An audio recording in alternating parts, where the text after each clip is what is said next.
অধিকাংশ নারীরা তাদের প্রাপ্য সম্মান, প্রাপ্য অধিকার থেকে এখনো পর্যন্ত বঞ্চিত। আমরা এটা কি একেবারে হাইলি এডুকেটেড নারী বলি, অথবা মধ্যবিত্ত নারী বলি, অথবা একেবারে তৃণমূলের খেটে খাওয়া নারী বলি, তারা অধিকার থেকে বঞ্চিত। স্বাধীনতার এত বছর পর 24-এর গণঅভ্যুত্থানের পর কেন বঞ্চিত? এখন এটা তো এটা হওয়ার কথা না। না, হওয়ার কথা না তো অনেক কিছুই।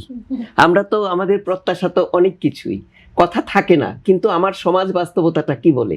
আমার সমাজ বাস্তবতা বলে যে এখনো আমাদের সেই দীর্ঘকালের যে মন মানসিকতা, শত বছরে যেটা গড়ে উঠেছে, যে একটা পুরুষতান্ত্রিক সমাজ ব্যবস্থার মধ্যে কিন্তু আমরা বাংলাদেশের নারীরা, নারী বলি পুরুষ বলি, আমরা সবাই বাস কিন্তু করি। নারীর ক্ষমতায়নের কথা যখন বলা হয় যে বাংলাদেশে গত কয়েক যদি বলে আমরা 1 দশকের বেশি সময় ধরে বাংলাদেশে নারী প্রধানমন্ত্রী ছিল, প্রায় 2 দশক ধরে একটা লম্বা সময় ধরে নারী প্রধানমন্ত্রী ছিল। অনেক ক্ষেত্রে এটাকে নিয়ে কথা হয়েছে যে বাংলাদেশের প্রধানমন্ত্রী তো পরপর বা বিরোধী দলীয় নেত্রীও ছিলেন নারী, বা অনেক ক্ষেত্রে নারীকে বলা হতো যে নারী অনেক ক্ষমতাবান হচ্ছে বা নারীর ক্ষমতায়ন হচ্ছে। আসলে কি হয়েছে?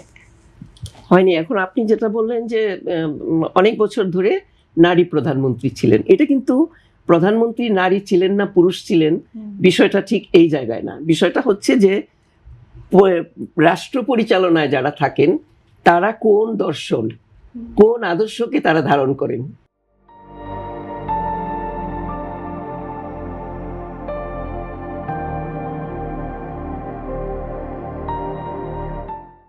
কোন মতাদর্শকে ভেতরে লালন করেন, সেটারই কিন্তু প্রকাশ ঘটে রাষ্ট্রীয় বিভিন্ন নীতি বলেন, আইন বলেন, কার্যক্রম বলেন, তার মধ্যে। সেটা নারী পুরুষের উপর নির্ভর করে না। একটা কথা আছে যে অনেক সময় দেখা যায় যে অনেক পুরুষ নারীদের স্বাধীনতাতে এত বিশ্বাসী, তারা অনেকেই নারীবাদী হয়ে ওঠে।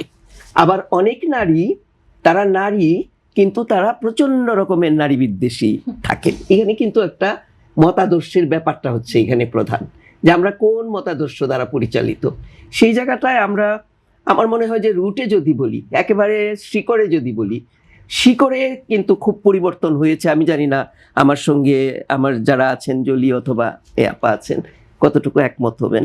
শিকড়ে যে খুব বেশি পরিবর্তন হয়েছে সেটা কিন্তু বলতে পারবো না। আইন হচ্ছে, নীতিমালা হচ্ছে, আমরা আন্দোলন সংগ্রাম করছি, কিন্তু যখনই বাস্তবায়নের প্রশ্নটা চলে আসে, তখনই কিন্তু যে যারা বাস্তবায়নের সঙ্গে সম্পৃক্ত তারা আসলে কতটুকু সংবেদনশীল, তারা কতটুকু নারীর প্রতি ইতিবাচক দৃষ্টিভঙ্গি ধারণ করেন, সেই জায়গাটায় কিন্তু একটা বড় একটা ফাঁক থেকেই যাচ্ছে।